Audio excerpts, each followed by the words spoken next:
The silence is not empty. It is a weight. It presses against the eardrums, a thick, suffocating pressure that turns the air into something solid. Then, the hum begins. It is a low-frequency vibration, a deep-seated tremor that travels through the marrow of the bones rather than the ears. It rattles the teeth. It makes the very air feel unstable, as if the fabric of the room is being stretched to its absolute limit. There is no light. There is no movement. Only the hum, growing in intensity, vibrating the darkness until the void itself seems to pulse in time with the sound. Then, the command manifests. It does not appear on a screen so much as it burns into the field of vision, stark and white against the infinite black. The words hang there, suspended in the stillness, demanding an answer that cannot be given. The hum spikes, a sharp, discordant note that shatters the rhythm of the silence, then abruptly cuts out. The darkness remains, absolute and unyielding. The command lingers for a heartbeat, a warning etched into the void, before the screen drops into total, crushing blackness. The blackness fractures. A sliver of light bleeds into existence, revealing a narrow, urban corridor trapped in eternal twilight. The street is a jagged scar of concrete, slick with a viscous, dark substance that reflects the sickly yellow glow of flickering sodium lamps. Each pulse of the light casts long, twitching shadows that seem to have a life of their own. Liddy steps into the frame. The boots make no sound on the wet surface, the movement fluid and deliberate. Liddy stops, head tilting to examine the oily sheen coating the pavement. It is thick, unidentifiable, and smells faintly of ozone and rot. The walls on either side are stained with layers of grime, the brickwork crumbling. Liddy reaches out, fingers hovering inches from the wall, then pulls back. The isolation is total. There is no wind, no distant traffic. Only the rhythmic, erratic buzzing of the overhead lamps, struggling to keep the encroaching dark at bay. Liddy moves forward again, the pace steady, eyes scanning the horizon of the street.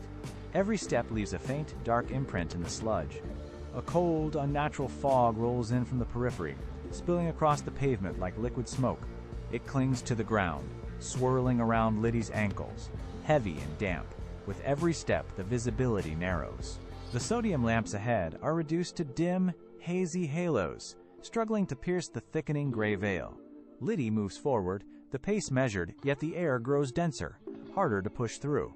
The camera tracks from behind, a steady, unblinking eye that refuses to look away. It captures the way the mist clings to the back of the neck.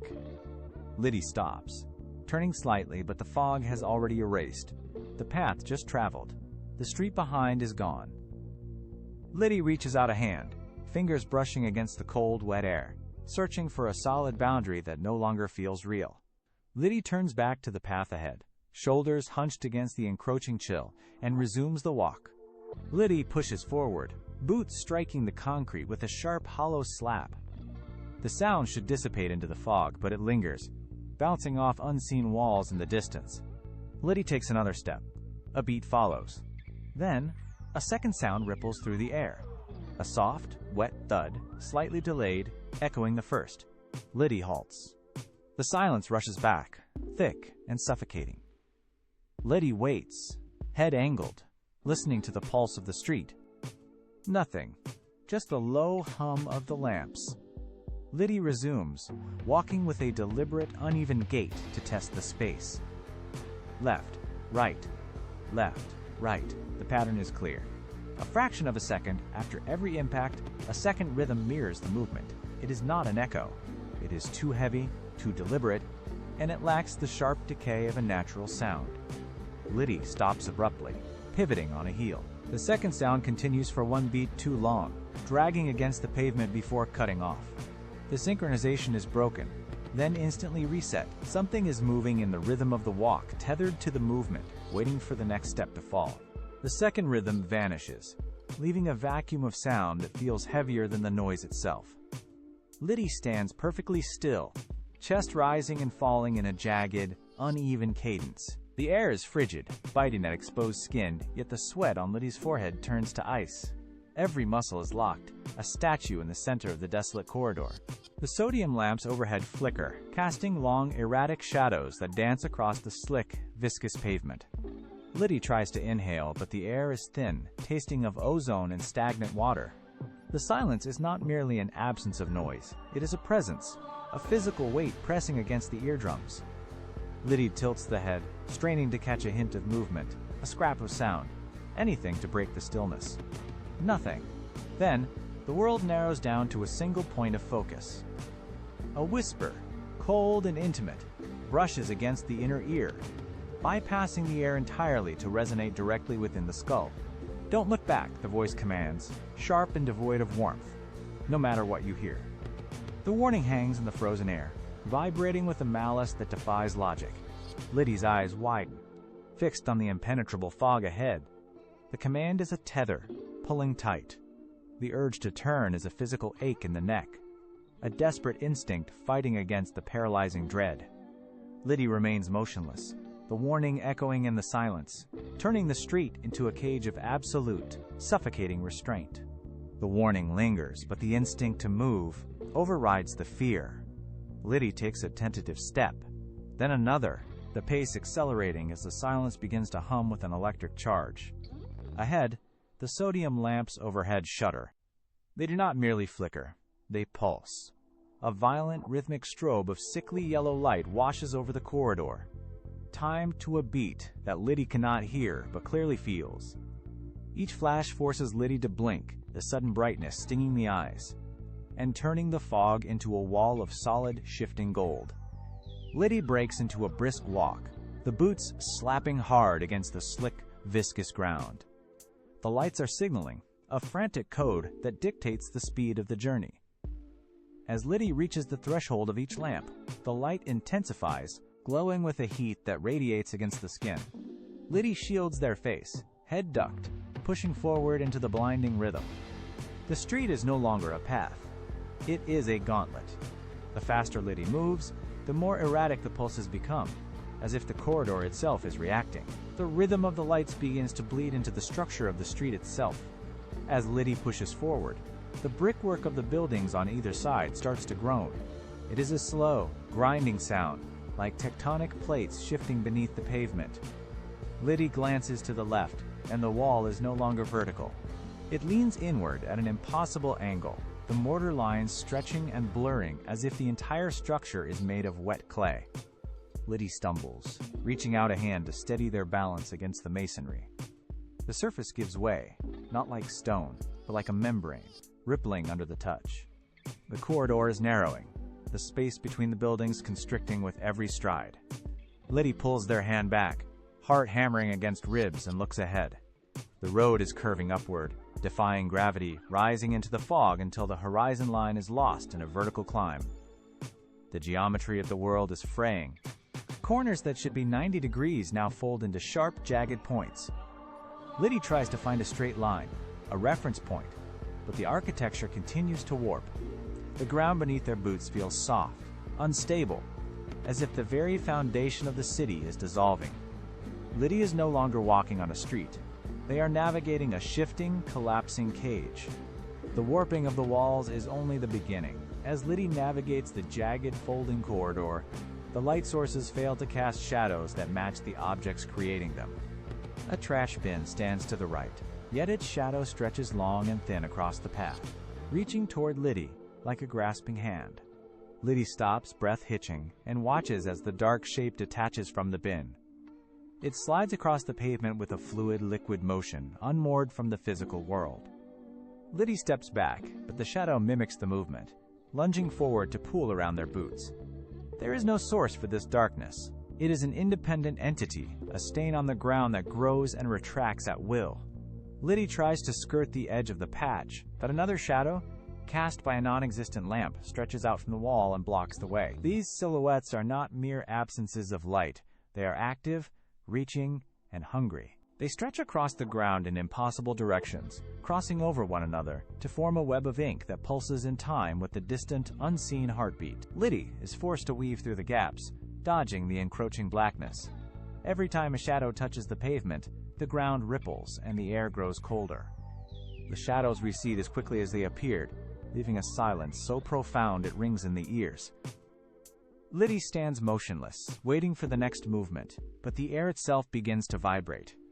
It starts as a low hum, a dissonant frequency that rattles teeth and blurs vision. Then, the voices emerge. They do not come from the fog or the buildings. They manifest in the space directly behind the eyes. A single whisper, thin and sharp, splits into 2, then 4, then a dozen. It is a layered, unintelligible chorus. Liddy presses palms against ears, eyes squeezed shut, but the volume increases. The voices are rhythmic, pulsing in sync with the flickering lamps. One voice sounds like a plea, another like a command, and a third like a mocking laugh, all woven into a single suffocating thread of sound. Liddy drops to one knee, hands clawing at the pavement, as the voices reach a fever pitch, drowning out the sound of their own heartbeat. The chorus of voices abruptly cuts out, leaving a vacuum of sound that feels more dangerous than the noise. Liddy remains on the pavement, fingers curled into the grit of the street. The silence is not peaceful, it is expectant.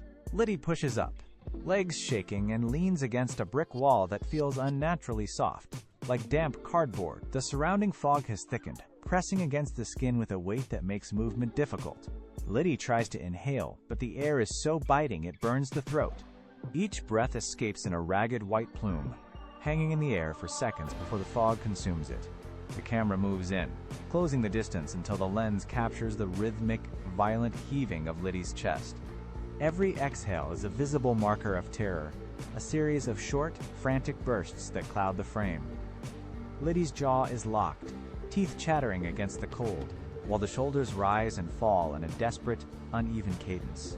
There is no attempt to hide the fear now. Liddy stares into the darkness. Liddy stands upright, forcing the trembling legs to lock. The street remains a tunnel of gray, the flickering lamps casting long, distorted shapes that dance at the edge of vision. A sudden draft sweeps through the corridor, carrying the scent of ozone and damp earth.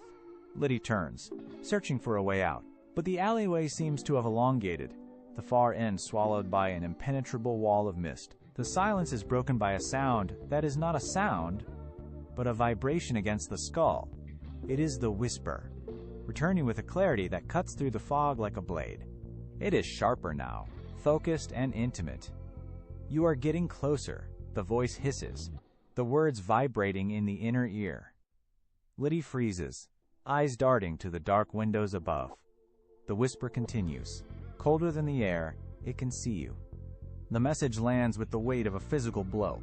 Liddy spins around, scanning the empty pavement, but there is only the rhythmic pulse of the dying lights. The threat is no longer a distant possibility. It is a presence. Liddy stands rigid, muscles coiled, waiting for the inevitable approach. The footsteps that have dogged every movement for minutes continue their steady, rhythmic crunch against the pavement. Then, without warning, the rhythm breaks. The sound of trailing boots vanishes. Liddy tilts their head, straining to catch even the faintest scuff of a heel or the rustle of movement. But the street offers nothing. The silence is not merely an absence of noise. It is a physical weight that presses against the eardrums. It is absolute, total, and suffocating. Liddy holds their breath, chest locked, fearing that even the sound of a heartbeat might shatter the fragile stillness. The flickering sodium lamps overhead seem to pause in their cycle, holding their dim, sickly light in a steady, unblinking glare. Every shadow in the corridor remains fixed. Liddy scans the fog, eyes wide, searching for the source of the sudden quiet. There is no wind, no distant hum of the city, no echo of the previous pursuit.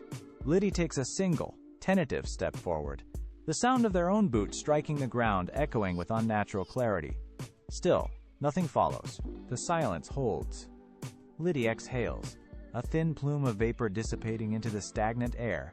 Above, the sodium lamps stop their erratic pulsing, settling into a steady, flat yellow glow that illuminates the street with clinical precision. This stability should be a reprieve, but it feels wrong. The light is too even, too deliberate, as if the corridor has been prepared for a specific, unseen event. Liddy shifts weight, the movement feeling loud and intrusive in the unnatural quiet. Every nerve ending is raw, scanning the perimeter for the slightest shift in the fog. There is no movement. The shadows, once dancing and chaotic, are now pinned to the ground, sharp-edged and immobile.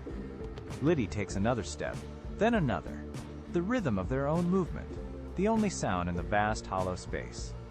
The street feels wider, the walls receding into an impossible distance. It is a predatory stillness, a vacuum that demands to be filled. Liddy pauses, hand hovering near the rough texture of a brick wall, feeling the cold seep through the skin. The quiet is not peace. It is the held breath of something waiting for the perfect moment to strike. Liddy moves forward, boots scraping against the slick pavement. The silence remains unbroken, a heavy blanket over the street. Then, the world stutters. It is not a blink, but a violent tear in the continuity of the moment. Liddy is mid-stride, eyes fixed on a cracked drain cover, and in the space of a single heartbeat, the drain cover is gone. Liddy is suddenly 10 meters ahead, body jolting from the momentum of a step that never finished. The air pressure drops, popping the ears with a sharp, painful click. Liddy stumbles, hands reaching out to steady against the nearest wall, but the brickwork feels like static, vibrating against the palms with a low electric hum. The street layout has not changed, yet the distance covered makes no sense. Liddy looks back at the empty space they occupied a second ago, then forward into the fog. The logic of the corridor has fractured. Time is no longer a linear progression. It is a broken sequence, skipping frames like a damaged reel.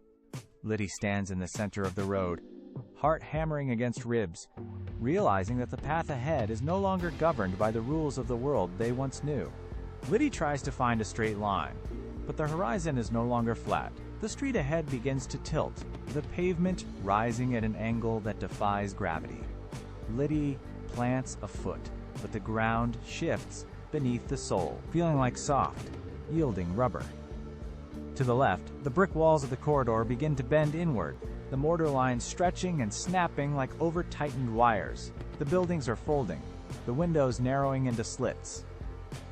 Liddy turns to retreat, but the path behind has already twisted, the street curving upward until it vanishes. Every attempt to walk forward results in a sickening drift to the right. The geometry is actively hostile. Liddy reaches out to touch a doorway, but the frame ripples under the pressure, the wood turning into cold, liquid shadow. Liddy stops, chest heaving, as direction dissolves. The walls pulse with a low thrum, closing the space around them. Liddy stands paralyzed as the walls cease their violent folding. The air grows unnaturally still, the hum of the architecture fading into a hollow, ringing silence.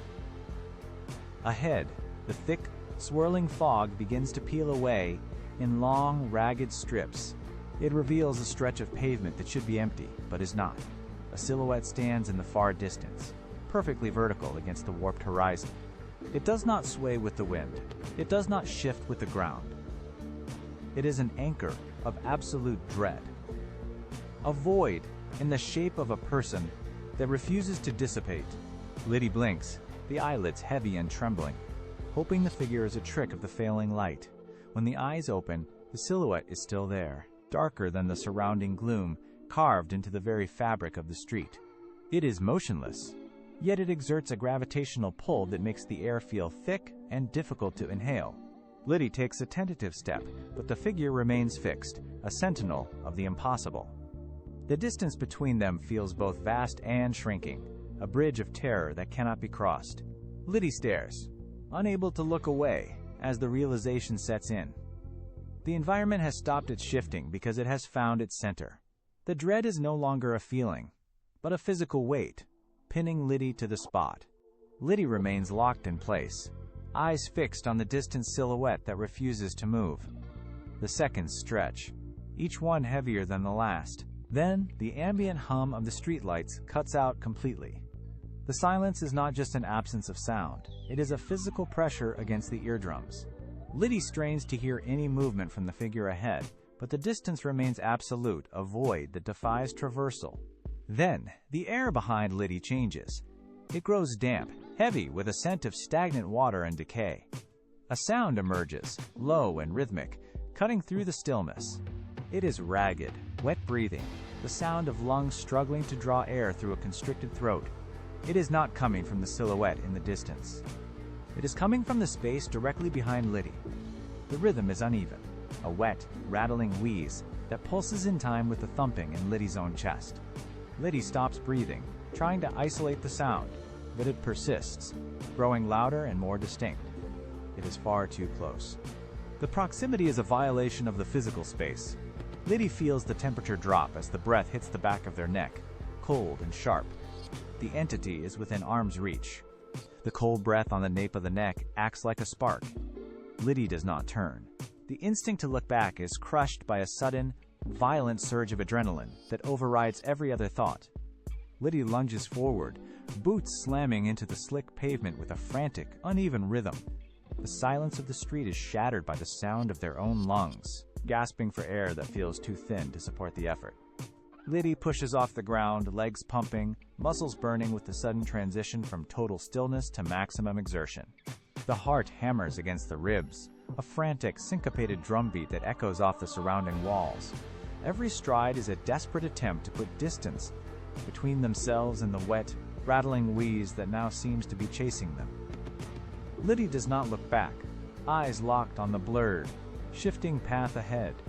The fog swirls violently around their ankles, disturbed by the speed of the flight. The air is thick, resisting every movement, as if the street itself is trying to hold them in place. Liddy's hands claw at the air, maintaining balance while the world tilts at impossible angles. The sound of the breathing follows, not fading, but matching the pace. A constant, ragged shadow that refuses to be outrun. Panic is no longer a feeling. It is the only thing driving the movement forward. Liddy sprints, eyes fixed on the row of sodium lamps stretching into the fog. They are the only markers of reality in a world that has turned against them. Then, the first lamp ahead flickers. It does not just dim, it snaps into a dead, hollow black. The sudden absence of light creates a void that seems to pull the surrounding air inward. Liddy does not slow down, but the rhythm of their stride falters as the next lamp in the sequence dies. One by one, the lights vanish. It is a precise, mechanical erasure of the path ahead. The orange glow that illuminated the slick pavement is stripped away, leaving only the oppressive weight of the fog. Liddy reaches out, hands grasping at the empty air where the light should be, but finds only cold, damp resistance. The darkness is not merely an absence, it is a physical barrier that rises to meet them. The final lamp, directly above Liddy's head, pulses once, a violent dying spark, and then plunges the entire corridor into absolute suffocating shadow. The path is gone. Liddy skids to a halt, chest heaving in the sudden, total dark. Liddy stands motionless in the absolute dark, lungs burning, ears straining against the heavy silence. The air is cold, pressing against the skin like a physical weight. Then, a sound cuts through the void. A single, heavy boot fall hits the pavement. Liddy flinches, muscles coiled, and takes a tentative step forward. A heartbeat later, the sound repeats behind them, an exact, mirrored echo. Liddy lunges into a sprint, boots slapping the wet ground in a frantic, uneven rhythm. The pursuer does not rush. It matches the pace instantly. Every stride Liddy takes is mimicked with terrifying precision. When Liddy accelerates, the rhythm behind sharpens. When Liddy slows, the pursuer decelerates to maintain the exact same distance. It is not a chase anymore, it is a tether. Liddy veers sharply to the left, sliding on the slick surface, and the footsteps behind pivot with the same mechanical grace. The synchronization is flawless. Liddy stops abruptly, chest heaving, and the footsteps behind cease at the exact same microsecond. The silence that follows is absolute. The silence is a physical weight, pressing against Liddy's eardrums until they ache. Then, the air begins to vibrate with a low, dissonant hum. It is not a sound from the street, but a sound from everywhere at once. A voice, thin and sharp like a razor, slices through the stillness. It is not a suggestion, it is a declaration. It is right there, the voice hisses, the words overlapping and echoing as if spoken by a dozen throats. Liddy's hands clench into fists, knuckles white, as the sound crawls up the back of their neck. The voices multiply, a cacophony of overlapping whispers. Right there, they repeat, the rhythm accelerating, turning the air into a dense, suffocating mesh of sound. Liddy's breath hitches, a sharp, ragged intake that sounds deafening in the void. Every muscle in Liddy's body locks, then begins to tremble. Liddy's head twitches, a sudden, violent jerk to the side. The neck muscles strain, pulling the chin toward the shoulder as the instinct to turn around finally takes hold. The world begins to fracture. As Liddy's head turns, the visual field shatters into a violent, strobe-like sequence of frames. The streetlights overhead do not just flicker. They pulse with a blinding, erratic intensity that tears the darkness apart. Each strobe burst reveals a different version of the corridor. Walls bending at acute, impossible angles, the pavement rising like a wave. The camera shakes, caught in the same rhythmic breakdown, jerking with a mechanical, stuttering motion that mimics a failing machine. Liddy's vision is a blur of light and shadow, a strobe-lit nightmare where every blink drops the perspective into a new, distorted reality. The architecture of the street is no longer static. It ripples and warps, stone turning to liquid, shadows detaching from the ground. Liddy stumbles, hands clawing at the air, but the ground beneath is no longer level. It shifts, tilting and twisting with every flash of light. Reality is not just fraying, it is dissolving into a chaotic, strobe-driven collapse, leaving Liddy trapped in the center of a breaking, fractured dimension. The strobe-like chaos reaches a fever pitch, then abruptly vanishes. A distorted pulse rings out, a deep subsonic vibration that rattles the very marrow of Liddy's bones. The sound is not a noise. It is a physical impact, a shockwave that ripples through the air and leaves the street in a state of unnatural, frozen suspension. The flickering lights die instantly. The shifting geometry of the buildings locks into place, creating a narrow, suffocating tunnel of absolute stillness. Liddy stands paralyzed, chest heaving, eyes locked on the darkness ahead. The silence is no longer empty. It is expectant, heavy with the weight of an unseen observer. Then, the air tears. A voice, cold, metallic, and devoid of any human warmth, erupts from the void. It is a sharp, aggressive command. Don't. The word reverberates, bouncing off the walls of the corridor, growing in volume until it fills the entire space. It is a final, absolute warning. Liddy's muscles lock, the impulse to turn completely suppressed by the sheer force of the sound. Liddy does not move. Liddy does not breathe. Liddy remains frozen, the command still vibrating in the stagnant air. The camera, as if pushed by an invisible hand, tilts downward and drops to the slick, oil-stained pavement. From this low vantage point, the perspective shifts to the ground, focusing on the dark patch of shade cast by Liddy's body against the flickering streetlights. Liddy stands perfectly still, hands trembling at their sides, yet the shadow on the ground begins to shift. It stretches, elongating across the cracked concrete, moving with a fluid, predatory grace that does not match Liddy's rigid posture. The shadow lifts an arm, then turns its head, while Liddy remains motionless above. It is a grotesque, silent pantomime of autonomy. The shadow detaches its feet from the heels of Liddy's boots, sliding forward independently into the thick, swirling fog. Liddy watches, eyes wide, as their own silhouette begins to pace the corridor, leaving the real body behind. The connection is severed. Liddy tries to step back, but their legs refuse to obey, anchored to the spot as the shadow continues its independent exploration of the dark. The shadow is gone, and the silence that follows is far worse than the noise. Liddy stands exposed, a hollow vessel in the center of the shifting street. Then, the air begins to vibrate with a new, discordant energy. A single voice whispers from the left, then another from the right, each one sharper than the last. They are not coming from the fog, they are coming from inside the skull. Turn around, the first voice commands, smooth and inviting. Look at me, a second voice sneers, jagged and cruel. A third voice, a low, guttural rasp, joins the chorus. You already did. The voices begin to overlap, weaving into a suffocating web of conflicting demands. They rise in volume, a cacophony of hisses and shouts that drown out the sound of Liddy's own frantic breathing. The corridor walls pulse in time with the screaming voices, bending inward as if to crush the space between. Liddy's hands rise to cover their ears, but the sound passes through flesh and bone, echoing directly against the consciousness. The voices are relentless. Every nerve in Liddy's body is pulled in two directions, the instinct to remain still and the overwhelming, hypnotic urge to obey. The voices merge into one. Turn around now. The roar of the voices cuts out, leaving a vacuum of sound so profound it hurts. Liddy begins the rotation. It is not a choice, but a slow, agonizing surrender to a force that has hijacked their muscles. The neck muscles strain, tendons standing out like cords against skin as the head turns by millimeters. The air around them has turned viscous, thick as cooling wax, resisting every inch of the movement. Liddy's eyes are wide, fixed and unblinking, reflecting the strobe-like flashes of the dying streetlights.